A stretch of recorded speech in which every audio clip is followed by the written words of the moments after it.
মেলায় হচ্ছে আপনি জানেন যে বিভিন্ন রাজনৈতিক সিদ্ধান্তের জন্য আপনার সময় মতো এবার অমর একুশে বই মেলাটা হচ্ছে না। আসলে দেশের যে কোনো সিদ্ধান্তে, রাজনৈতিক সিদ্ধান্তে আমাদের তো আসলে সবারই যার যে জায়গাতে কন্ট্রিবিউশন করার একটা ব্যাপার থাকে। সেই কন্ট্রিবিউশন জায়গা থেকে এবার আমাদের হয়তো বা সেই স্যাক্রিফাইসটা আমাদের করতে হলো। হোয়াট এভার, এখন থেকে যে আজকে থেকে যেটা স্টার্ট হচ্ছে, এটা আমাদের জন্য অনেক বেশি আবেগের এবং ভালোবাসার এবং উৎসাহের জায়গা, ভালো লাগার জায়গা। সো হয়তোবা এইবার আজকে হয়তো অনেকগুলো স্টলই কাজ শেষ করতে পারে নাই। সো কালকের পর থেকে হয়তোবা এই সমাগম অনেক বেশি বাড়বে। আপনারা জানেন যে বাংলাদেশের মানুষ বই কিনুক আর না কিনুক, তারা কিন্তু অমর একুশে বইমেলাটাকে তারা ধারণ করে, তারা কিন্তু আসতে পছন্দ করে। হয়তো পুরো বইমেলাটা আপনার ঘুরে একটা বই কিনবে বা দুইটা বই কিনবে। বিকাশ পেমেন্টে 10,000 টাকার বেশি অফার, শপিং চলছে তো। কিন্তু তারা কিন্তু আসে।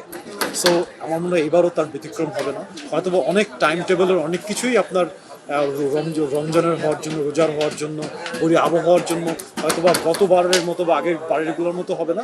বাট এবারও আমার মনে হয় মানুষের উপচে পড়া ভিড়, কারণ মানুষের আকাঙ্ক্ষিত ছিল যে এই ফেব্রুয়ারি 1 তারিখ থেকে শুরু হবে, কবে শুরু হবে, কখন শুরু হবে। আমার মনে হয় উপচে পড়া ভিড় আমরা কালকের পর থেকে দেখতে পাবো। Thank you.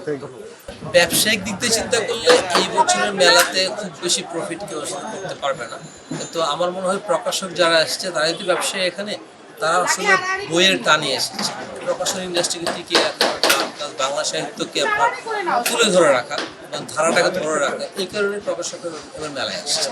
সো আমরা ধরে নিয়েছি যে এবার আসলে মেলা থেকে আমাদের প্রফিট কিছু হবে না, কিন্তু মেলা আমাদের করতে হবে, কারণ হচ্ছে যে বাংলা সাহিত্য, বাংলা প্রকাশনা জগৎ প্লাস বাংলা ভাষাকে যদি টিকিয়ে রাখতে হয়, বাংলা বইমেলা ধারাবাহিকতা রাখতে হবে।